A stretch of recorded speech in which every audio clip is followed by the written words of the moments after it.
Welcome to Alas, Vine and Hitchens. I'm Sarah Vine. And I am Peter Hitchens. And this week we are going to be talking about dwindling funds in your pension pots. And Peter would like you to appease him. Join us after the break.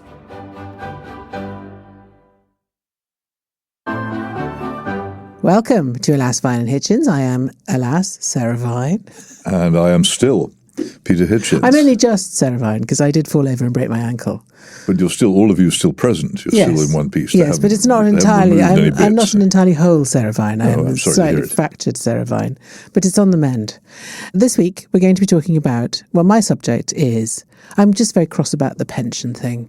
It's Labour has found its magic money tree, and it turns out it's people's pension pots.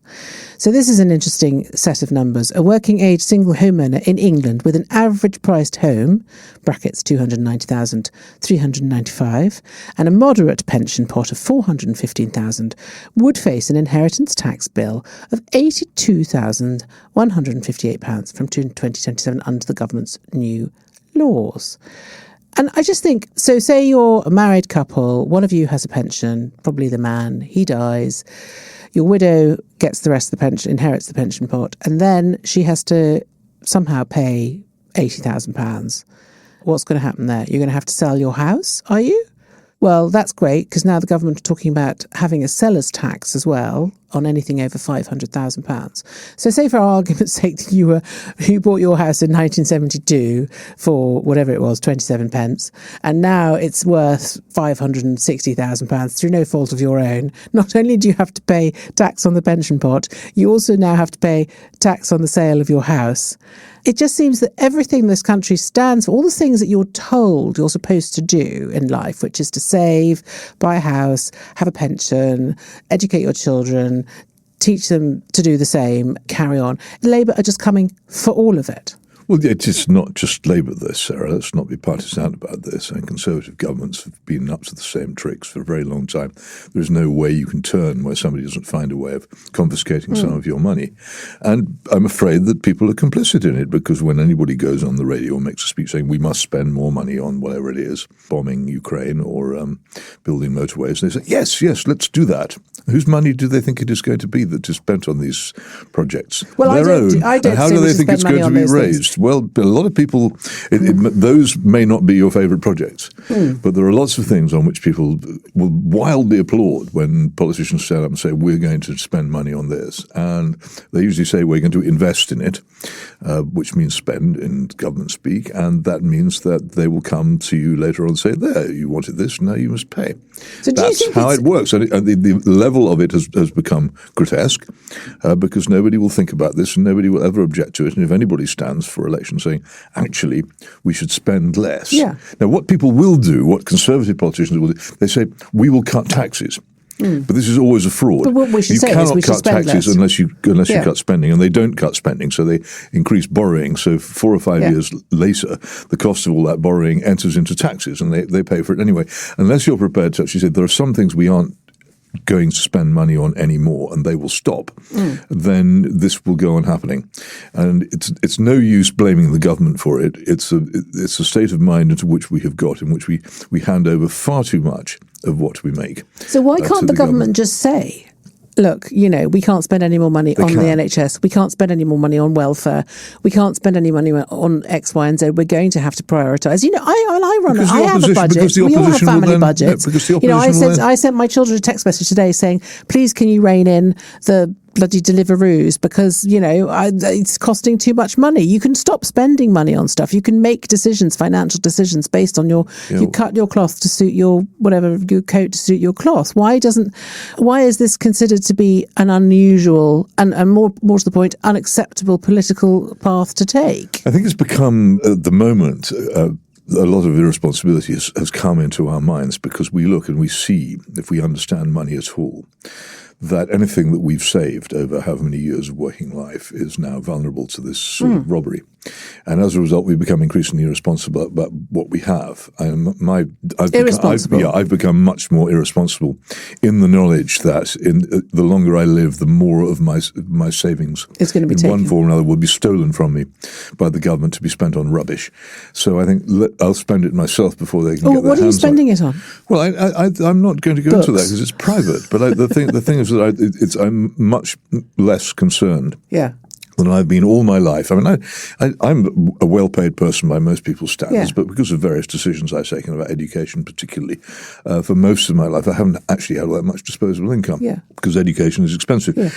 I've now reached a stage where I have a bit, and I'm very much more inclined to dispose it. Yes, but see, this is my point. Than I was before. So I am being made irresponsible by inflation and taxation. But this is precisely it's stupid of me to be anything else, actually. But this is precisely the point that I'm making: is that you're disincentivizing people to save, to do the things that we. Totally. It's completely ridiculous. It's amazing that anybody saves anymore. But remember when. But it's amazing that anyone bothers to pay a pension. But we were warned of this. Remember when this Prime Minister was asked the only question of any seriousness he was asked during the entire election campaign by Nick Ferrari, what do you mean when you talk about working people? Because he said, I won't be increasing taxes on working people.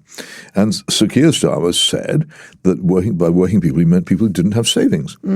Anybody who has savings at that point should have realised that they should have moved heaven and earth, as I begged them to do, not to allow this government to come into office. These people will come after everything. And the Tories were bad, but these people are much, much worse. Much worse. And the thing is, I feel. And they said they would be, and nobody's paid any attention. No, we all said it, but people still voted. No. I kept meeting them. No, time for a change. Give them a chance, or let's vote reform and let them in. That was the other great. That was the other great thing. We'll punish the Tories, and they ended up punishing themselves. No, I mean, I remember writing a column saying vote reform, get Labour. So I was with you on that. But the thing I would say is that Britain's backbone is basically the sort of kind of strive of middle classes who do the right thing, who save the money, who buy the house, who make sure their front gardens are neat, and who take their bins out. And what Labour are doing is they are breaking that backbone. And once that's broken, it will not come back. It's a long, long process, and it didn't start now. And I live in a very pleasant suburb, a very pleasant city. I reckon for miles around, I'm one of probably about a dozen people who doesn't work for the state in one form or another. So is that the plan, do you think? Just sort of basically, there's no plan. It's a consequence of another plan which led to that. But I don't think anybody said, let's have everybody working for the government. But it's the way it is. In my city, it's the National Health Service and various parts of the education system mainly. And that's what educated middle-class people work for. I suppose that's what happens in France, isn't it? Well, France is a very statified country as well. And although it seems nicer when you're there because you always go to the nice bits when you go, France is tottering economically. Yeah. But all those votes for Le Pen and the National Rally are not being given to the National Rally because people are having a good time in the rough parts of France, because they're not. And actually, the areas where Le Pen picks up all those votes used to be communist areas. That's interesting. I feel like there's a kind of fundamental Britishness that's being eroded here, which is this sense of fair play, which, is one of the reasons why I came back to the UK in the first place from Italy, because Italy is a very sort of maverick country where there were never any rules, and everything was always, all the rules were always there to be broken, and no one paid any tax, and no one cared, and there was just a sense of total chaos and complete disregard for civic duty and all. And one of the reasons I came back to live in the UK was because I liked that sense in Britain that people had, and I feel that if you start coming for their houses and their pensions, they will just stop doing it. It will take a while, because people are who they are and it's in our DNA. But I think eventually people will just say, well, what's the point? Why don't I just put my hand out like everybody else and just, suck off the state's teat, which is just... Well, because it will very quickly run out when that happens. Yeah, and then what's going to happen? Well, exactly. What is going to happen? It's the thing that haunts my nightmares. It's not the oligarchs or the rich people who are going to save this country. They'll have all gone. It's the people who keep this place going are the ones who are really invested in it, are these middle classes that this government is attacking so ruthlessly. The signal for it will be the acceleration of inflation to points where the savings just cease to be worth anything at all. And remember, in our system, an awful lot of people now have a stake in inflation because they are heavily indebted. And inflation shrinks debts to nothing. And the biggest person in the country with a stake in inflation is the government. Because they have a massive debt. They have the most enormous debt, and the domestic part of it will largely go away if inflation takes off. So they're not as afraid of it, anything like as afraid of it as they ought to be.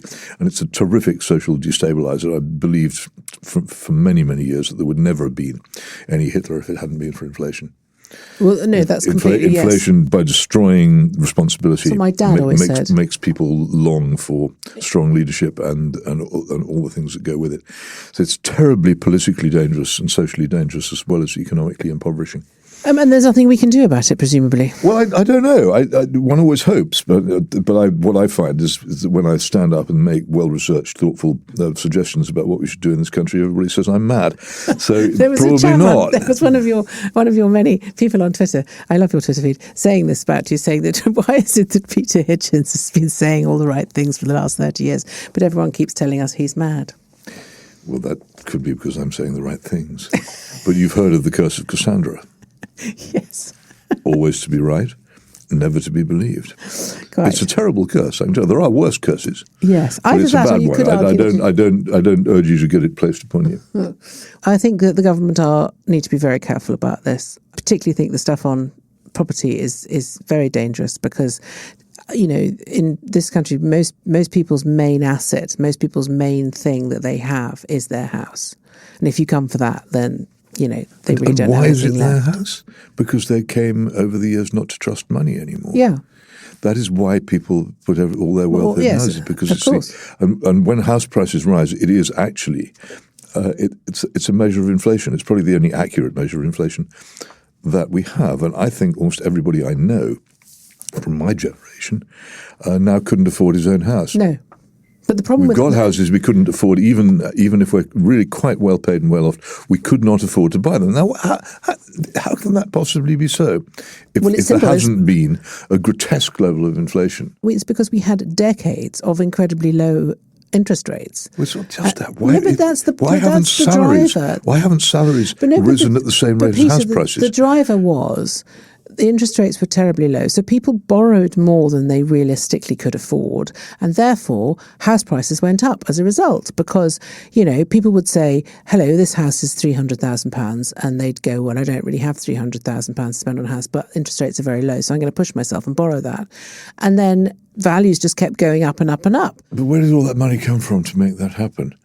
Well, it's just pretend. The point is, if you have very, very low interest rates, ridiculously low, I mean, at one point they were sort of 0%, and for quite a long time, which meant that people who really didn't have an awful lot of income could borrow quite large sums of money and therefore paid quite large sums of money for houses that weren't worth it. I buy that as part of it. And now they're locked into those houses. That as part of it, but the fact remains that the price of houses is a good measure of the economic status of the country. How is it that the salaries which people expect to be paid have not risen even remotely in step with it? We have been impoverished in every way but one. And the only guarantee we've had against impoverishment has been house prices. That's it. And if people start attacking that, then they're really going for the painful parts of But I mean, the housing market in this country is quite unique, I think, actually. And you don't really see it repeated throughout, for example, Europe. That's why houses in Italy, for example, are very cheap, because there isn't a big house market. People do not spend their money on houses. And also, they weren't able to borrow vast sums of money to overpay for houses that weren't worth what they were. This is a very uniquely British problem. And that's why it's so dangerous now that the government is doing this, because a lot of the money that's in these houses isn't real money. These houses are not worth what they think they're worth. So, you know, the local authority comes along and says your house is worth £500,000. Well, what's that based on? It's based on a market that is completely false. Doesn't in reality exist. And doesn't reflect any reality. If everybody sold their houses for those prices, that market would collapse. Exactly. So, you know, that's something that really needs to be addressed. And the idea that instead of addressing that, you're just going to pull more money out of it is just, anyway. It's bad news. It's bad news. Do let us know what you think. Please email us if you can, alas@mailonline.co.uk, if you have any solutions. I find that quite a lot of listeners do have some quite sensible solutions. And we will be back after the break. So here we are back again. Alas, Vine Hitchens. She is Sarah Vine, slightly cracked in the ankle region, and I am Peter Hitchens, accused of being slightly cracked in other regions, but actually in full possession of my faculties. And I want to talk to you about appeasement. There's an old and bitter rhyme about treason which runs, "Treason doth never prosper." What's the reason? For when it prosper, none dare call it treason. It's very similar with appeasement, something everybody always condemns if it affects something they don't like or feel is unjust, but which they welcome in many ways when it helps them out or when it suits them or when it brings them peace and quiet, when they prefer that to noise and violence. Some examples. So, for instance, the biggest action of appeasement, I think, in modern history was at Yalta at the beginning of 1945, when Winston Churchill and Franklin Roosevelt pretty much gave half of Europe to Joseph Stalin in return for being left to their own devices in the other half of Europe. We did terrible things. We handed over people in huge numbers to Stalin, who he sent to their deaths or to concentration camps. And we also left large numbers of very civilized and formerly happy people under secret police regimes. And we did this because we couldn't face another war, having just had 6 years of war with Hitler. We couldn't face another war against Stalin, which we might well have lost. And I don't think anybody who enjoyed, as I did, the long peace and prosperity of post-war Europe would really say, looking back on it, that they're sorry that Churchill and Roosevelt did this cynical, dirty, low deal with the horrible Stalin, because it did them all so much good. One more recent, which I myself am against, but everybody I know is in favour of, is the surrender which this country made to the Provisional Irish Republican Army in Belfast in 1998, which we did, I have to say, under very heavy American pressure, which we've since called the Good Friday Agreement and the peace process. It was a straightforward surrender to violent crime. And the end result of it, when the referendum is eventually held, which will ratify it, is going to be the transfer of Northern Ireland to the sovereignty of Dublin, which will be the first instance in Western Europe since 1945 of territory being transferred as a result of violent force. But everyone covers this up because most people in mainland Britain are very glad to be free of having bombs going off in their cities and all the horrible things that went with this, and don't see it as a principled matter. And also people, because we love to pretend that we're the Americans' best friend, don't like to look at the background of these events to discover that what it was in fact Bill Clinton paying off the political debt by giving Gerry Adams a visa and making Sinn Féin respectable, which led to this surrender. But it was definitely appeasement. There's no question of it. And finally, there's the thing that everybody thinks they know about, which is the appeasement of Hitler at Munich in 1938. By Neville Chamberlain and Daladier. And here's an interesting question for you, Sarah. Which is further east, Prague or Vienna? Oh, God, I'm terrible. You don't know, nor does anybody else, but I do, because I've travelled from Prague to Vienna. I can tell you, Vienna is east of Prague. Most people think the other thing if they're pressed, because they're Prague, it's out there in Eastern Europe where they speak Slavic languages and so forth. So it's not true. And in fact, in 1938, the German Reich had already taken over Austria, and Czechoslovakia, as it then was, had at that point become indefensible. There are long areas of flat land between Austria and Czechoslovakia, which could easily have been invaded. And of course, German-controlled air bases in the newly acquired Austrian regions were within reach of Prague and all the major cities of Czechoslovakia. So the idea that by handing over the Sudetenland, which is partly mountainous on the Erzgebirge border between Germany and Czechoslovakia, was rendered Czechoslovakia defenseless at a stroke is simply not true. So what would have happened if Britain, which in 1938 had a biplane air force, no radar to speak of, and an army even more pathetic than it had in 1940, what was it that we were going to do if we'd stood up to Hitler in 1938? What were the French going to do? The French, as we discovered in 1940, had a decrepit army which didn't even have radio. What were they going to do? And the answer is two parts of nothing. So the idea that Neville Chamberlain should have stood on his honour and said, we will fight is absurd. Well, it is actually absurd. And everyone then says, well, we should have stood up to Hitler when he didn't invade, he reoccupied the Rhineland in 1936. Well, we couldn't. Well, the interesting thing is if you look up what actually happened in 1936, one of the most prominent people who responded to Hitler's seizure of the Rhineland by saying, what we should have is more talks with Herr Hitler was, your first guess, Winston Spencer Churchill. I was going to say Winston That's Churchill. our first anti-German politician of the age. Yes. There wasn't any desire for it. People didn't want to fight. The thing which can be levelled against Neville Chamberlain, and even that has now been cast into doubt by subsequent research, is that he believed Hitler's promises that there would be peace between the two countries. So it's a misrepresented event. Robert Harris has written quite an interesting thriller about it. The promises? What? Why shouldn't he have believed the promises? Well, because it was plain that Hitler was trying to refight the First World War.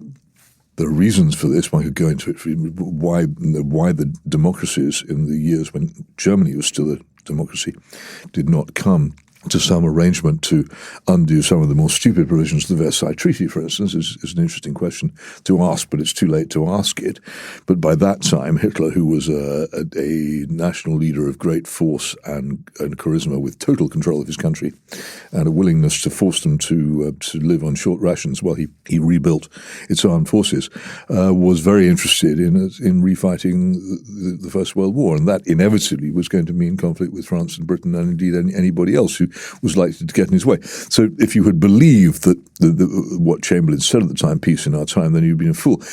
The interesting thing is that most of the people who would now be who are now, for instance, shouting for war with Ukraine because it's fashionable, would in 1938 have been among the enormous crowds which gathered around Buckingham Palace in the rain the night that Chamberlain returned from his deal with Hitler to cheer him to the echo. It was immensely popular. The people of France actually clubbed together to buy Chamberlain a country house. There was almost no newspaper or public criticism of the Munich deal at all. Only a tiny minority of nutcases like me were saying this is a mistake. And he was one of the most popular people in the world for some months afterwards. I say there's an interesting story which I've been told. And I'm confiding in an army officer he had lunch with on a train many years later, not him, but his parliamentary private secretary, Lord Dunglass, who became Alec Douglas Hume, that when Chamberlain had come into Downing Street after all these festivities, he said to his staff, gentlemen, prepare for war. So if that's true, then he wasn't as foolish as he looked. But it wasn't that he was appeasing. If he'd done anything else, he would have plunged us into a war we might have lost even more badly. He was stalling, perhaps wisely. So it's just I just get tired of people saying, oh, well, if you don't want to fight, then you want to be Neville Chamberlain. It's all Munich over. Because A, they're wrong about 1938, and B, they're wrong about now. I mean, I'm a terrible appeaser. Anyone who knows me will tell you that. I think that almost anything is better than war or violence. Well, there I disagree with you. I mean, there are occasions when war is absolutely necessary, but you have to choose your moment, and you have to be prepared for it. Well, I think we were not prepared for it in 1938. No, but I do think that I feel very strongly that a lot of people died and had terrible lives as a result of the First and the Second World Wars. We had VJ Day last week, and it was not as fanfared as VE Day, but my grandfather was in Burma and in that war, and he came home totally transformed and then sort of drank himself to death. But he had some terrible, terrible experiences. And one of the things he did say to my uncle was that, he did it so that he wouldn't have to do it. And so I think that if it's at all possible to avoid a conflict, talk to any old soldier, and most of them are not pro-war. That's what always infuriates me when people get angry about Poppy Day and they say, oh, it's warmongering. It's actually the opposite. No, it's not. Totally here's an the interesting opposite thing. This country's apparent national preoccupation with war and commemoration of war has grown the further away we get from it. This is true, yeah. I had completely more agree, yes. Poppy Day, more bigger Poppy Day celebrations than we had 40 years ago. There's more talk about it. There's more commemoration of it. There's more fuss about it. And I think that is to a great extent because many of the people who took part are not with us anymore, who would have said, actually, thank you very much. We've had enough of this. Yes, we've had enough of talking about it. Yeah. I completely agree.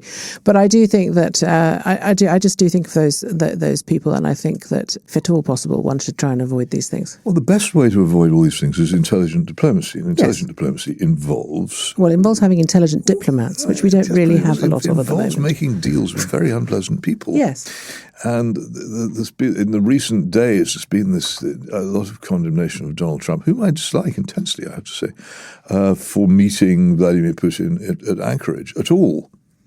Not even for what he did or did not do there, or say that, but simply having the meeting, as if to meet somebody who's obviously malevolent in many ways is bad in itself. But if you don't meet these malevolent people, then you don't. If Churchill had not drunk deep into the night with Stalin, there would have been no Yalta, in which case what would we have had? Exactly. This country would still have been in war in 1955. And diplomacy, like politics, is never the perfect solution. It's always just the least bad solution.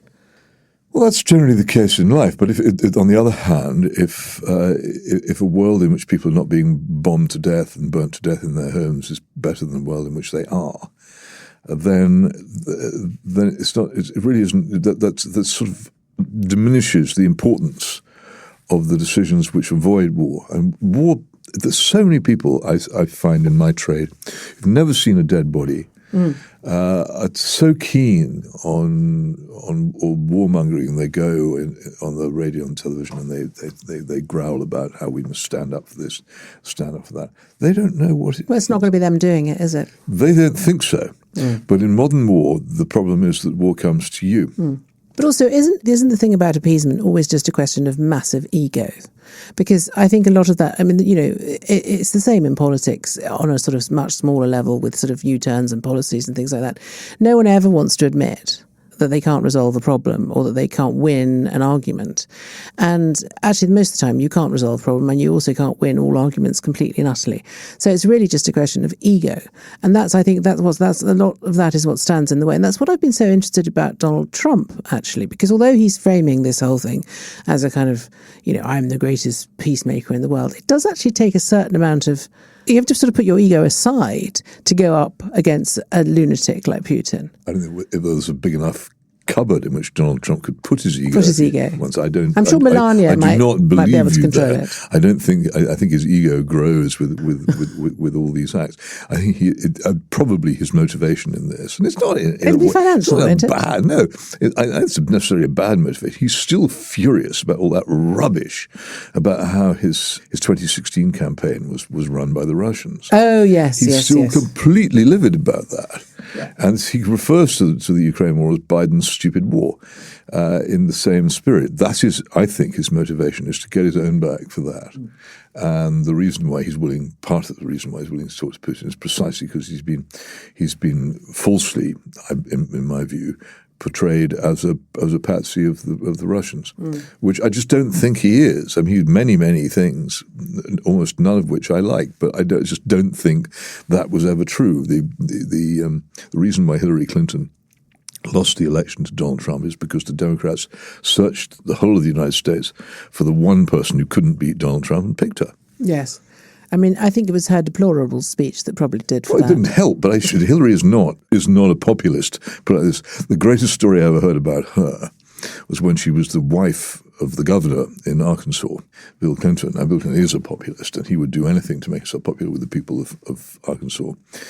She wouldn't. And one of the things which the governor of Arkansas had to do during the football season was go and support the Arkansas football team, known as the Razorbacks, named after an extinct pig, which used to flourish in the Ozarks. What supporters of the Razorbacks are required to do at Razorback games is don red plastic hats in the shape of a Razorback pig. They put these on their heads. And then they shout, "Suey, suey, suey, pig, we bad," over and over again. Now, Hillary was required to come to these games as governor's wife, but she would not join in the chants or wear the plastic hat. Fair enough. Instead, she sat there in the front row in the seat reserved for Mrs. Governor, reading sociology books. That makes me like I her. actually rather admire that. That'd be great. That's brilliant. It's a shame you don't have the hat to do it, because we could have given, I wish I had one of those hats. I'm sure you could get one on the internet. I'm sure you can get one on the internet. Maybe they'll send you one now that you've done it. Possible. Yes. Maybe we should send a clip of you doing it to them, to the Razorbacks. What more is there to say? What is there? What more is there? is- The rest is piggery. Rest is rest. Exactly. Recommended for you especially, Sarah. Thank you. Broken. Thank you. Broken Should we take some emails? Yeah. I think it's probably as good enough time as any. Here's one from Mrs. Clinton. Dearest Sarah, I often think that I was born a century too late and would have loved to have lived when our towns, villages and surrounding countryside were unscarred by bombs dropped during First and Second World Wars, cars generally and motorways. Can you ask Peter where he would like to have lived and why? Paul Turton. Oh, I would have liked, if I could have been well off, I would have liked to have lived before 1914. But what I know perfectly well is that I wouldn't have been well off if I'd lived before 1914, because I know what my ancestors. No, this at is a that time were fantasy. doing. This is fantasy. No, I where can't would do have it. lived. It's not No, you possible. can. That's why this is all so impossible. Use there your were imagination, things about that Peter. era which I would really, really have disliked, and which are dislikable. It's just not the cramped quarters, the smells, So if you were wealthy, it would have been 1914. Oh, absolutely! Before 1914. Before 1914. Before 1914, that was the fall of the Roman Empire, really. Right. I think if the era of 1914 had not been destroyed by the First World War and continued, then I think I would probably be very much enjoyed living in it if it continued till now. If we'd become as prosperous. What were the things that would have most attracted you to that time? Conditions in which the poor and the lower middle class, in which I am or would certainly been then, were by comparison with now pretty cramped. There wasn't much in the way. If you fell ill, you were in fairly considerable trouble. There wasn't that much in the way of help if you were old either. A lot of the world was quite dirty in a way that we've cleaned it up from now. It wasn't a paradise. It's always a mistake to try and imagine a particular part of the past would have been better. My view is always don't bother yourself too much about the past. It's gone. It won't return. You can't rediscover it, but concentrate on choosing the right future. I mean, I think living anywhere at any time before sort of the 1950s in poverty would have been pretty miserable. Just now. And living, but at any point being wealthy would have been quite fun. Yeah, but some more than others. I mean, the great thing, if in a world, for instance, where the motor car had hardly begun to destroy the world, particularly, and where the railway and the tram was still super, that made a huge difference when we went over to road transport into the ugliness and unpleasantness of life for me. And I would dearly love to live in a world where that could be reversed. Yeah, I think for me it'd probably be sort of 1960s New York. Well, Buzzy. I mean, I have to say, 1959 New York looks extremely attractive in the opening scenes of that great film, North by Northwest. Exactly. That's 1959. So. By 1960, it was already on the way down. Oh, okay. So there was a brief window. I'm not even sure the 20th Century Limited was still running. But by then, and Eva Marie Saint was not luring travellers to their doom on it. Let's do another one. I hope that helps, Paul. Basically, Peter's telling you that he's a Victorian. We all knew that Edwardian, anyway. if you don't. Everyone already knows. Peter's channeling his inner Victorian. Hi, Sarah Peter. I have just listened to this week's podcast and was intrigued by your thoughts on counselling as my wife is an integrative psychotherapist. She has her own private practice and is a tutor of trainee integrative psychotherapists. I can't say it, it's a very long word. People considering therapy should decide which of several modalities they feel would suit them best and appreciate how qualified the counsellor or psychotherapist is before choosing one. They should also be aware that accredited psychotherapists have had more in-depth training and likely to prove to be more effective in assisting their clients than counsellors. Love your podcast and keep up the good work. Best wishes, Stuart Atkinson. Thank you, Stuart. I would, however, say One of the problems with what you say is that if you are seeking psychotherapy, you're generally in a bit of a muddle. So the idea that you could distinguish between the correct modality of psychotherapy for you, I think it would be quite tricky. But I suppose I would want, I suppose that's why you'd be recommended by someone. It's a very interesting reflection on our world as it is, that this sort of therapy is flourishing so much and that there are so many now to choose from. It suggests that there's obviously a need for it, whether psychotherapy is always meeting it's another matter, but a lot of people are very, very unhappy. Deeply unhappy, I agree. There's a sort of kind of fundamental malaise that seems to be affecting people. This one is for me. It says, lass, with lots of H's. Dear Sarah, do you miss Swansea? And do you think it has a certain magic for the capital M? And Mr. Peter, what bike do you ride, please? Brompton, thank you, love the pod. Di Jones?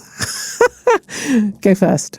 Oh, I have two bicycles. One is a Ridgeback from the days when they were better, and the other is a Trek. Was that 1941? No, it isn't. They're really Ridgebacks and Treks, the sort of Fords and Vauxhalls of the bicycle were. They're very ordinary machines for riding. Had one before. But for a while, Ridgebacks were the best, and now, in my considered opinion, they're not, and Treks are better. But they seem to last better. But I keep two, one at each end of the railway line from Oxford to London, because they abolished guards vans. Peter, two bikes, Hitchens. I used to have one, but then they abolished guards vans, and sometimes when it got stuck outside Oxford on the way home, I would open the doors of the guards van and fling it out onto the track and ride home. Couldn't do that now. No, you couldn't do that now. No. My daughter made the mistake of taking her bicycle to work the other day because she had a meeting somewhere which she didn't really know how to get to.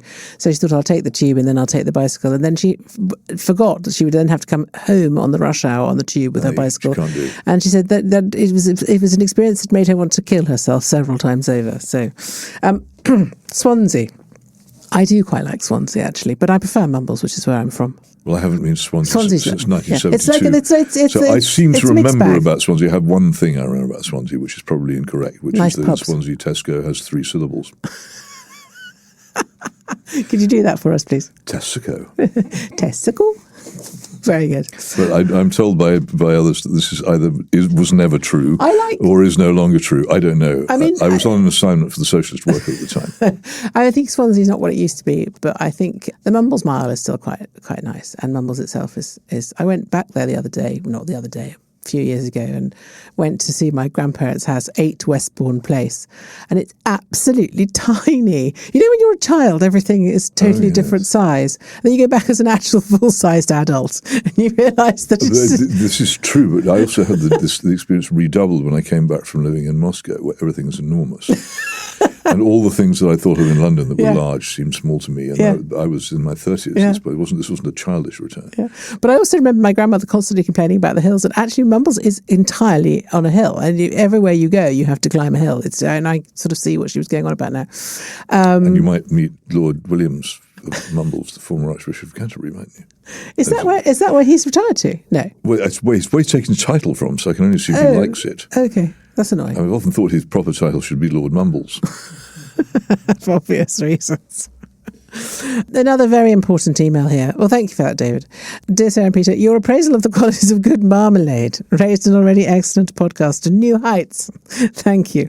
Well, you should get us talking about custard creams, honestly. Peter could write, I don't know, you There's very little to be said about custard creams, except that they are a good thing, capital G, capital T. A few years ago, I was walking my dog through the Lake District. By chance, I stumbled across the Dalemain, surely. World Marmalade Awards. It had many examples of that clarty. How do I say that? I don't know. To use a northern term, elixir, which Peter advocates the sine qua non of marmalade, as Peter rightly avers. Well, good. But we can't all be walking our dogs through the Lake District. Do you have a marmalade recipe, Peter? No, I don't make it. Does your lady wife make it? I buy it. No, she doesn't make it either. I buy it. Currently, the best marmalade available, I buy in a museum. You buy your marmalade from a museum? I do buy it from a museum, actually. Sorry, that is peak Peter Hitchens. I'm not going Which museum? Not going to explain. Which museum? Oh, okay. And why? Come on. The Museum of Oxford. Marmalade. No, there ought to be a Museum of Oxford marmalade, but there isn't yet. But there is a Museum of Oxford. And one of the things that they do is they sell marmalade. Is it Oxford marmalade? It is Oxford, but it's Oxford. Are we sponsored on this program? No, not yet, but there's always an opportunity. No, it's Frank Cooper's Oxford Vintage. That's the one I have. It is pretty good. Yeah, it's very, very bitter. Well, it's not sweet. It's not it's not particularly sweet. But the thing is, as I say, if you cut it into cubes, they would stand up by themselves. Yeah. In a fairly strong wind. Yeah. It doesn't slop about. That's the place what I have for my breakfast. Substandard. For my breakfast, I have always, because this is the only breakfast anyone ever needs. There used to be another marmalade called St. Martin Chunky. Oh, I've never heard of it. Well, it's vanished, but it was pretty good too. The worst marmalade is the lime marmalade, which is not marmalade at all. It shouldn't say marmalade. This is like it's like our Jaffa cakes or biscuits. It has its virtues, but don't think of it as marmalade. But it's not marmalade. It shouldn't say It marmalade. looks nice too. In the jar. Sort of fluorescent it looks green. Nice in the jar. It's green, yes. You're correct. Lime. Well spotted. No, but it's fluorescent green, Peter. It's not a sort of... I have never bought a jar of fluorescent green marmalade. You never It must be something about your kitchen. It's my Have you got radiation problems around where you live? It may also interest Peter, as a devotee of thrillers, to be reminded that Agatha Christie dispatches Rex Fortescue with poisoned marmalade in a pocket full of rye.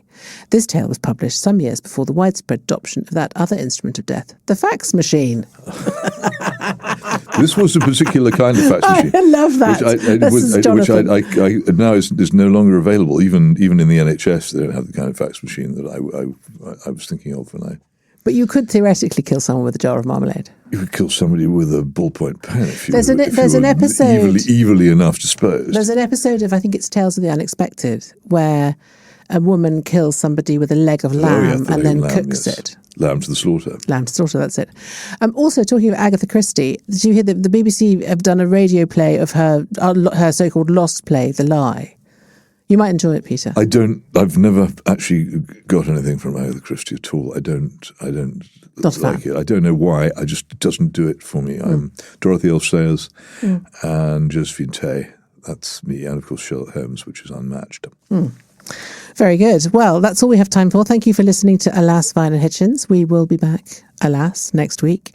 Don't forget to check out this week's reading watch list and share the books, TV and films you think we might want to read or watch. For that or anything else, you can email us, alas@mailonline.co.uk. You can leave a comment on Spotify or even send us a voice note on WhatsApp. The number is 077 96 657 512 and start your message with the word alas.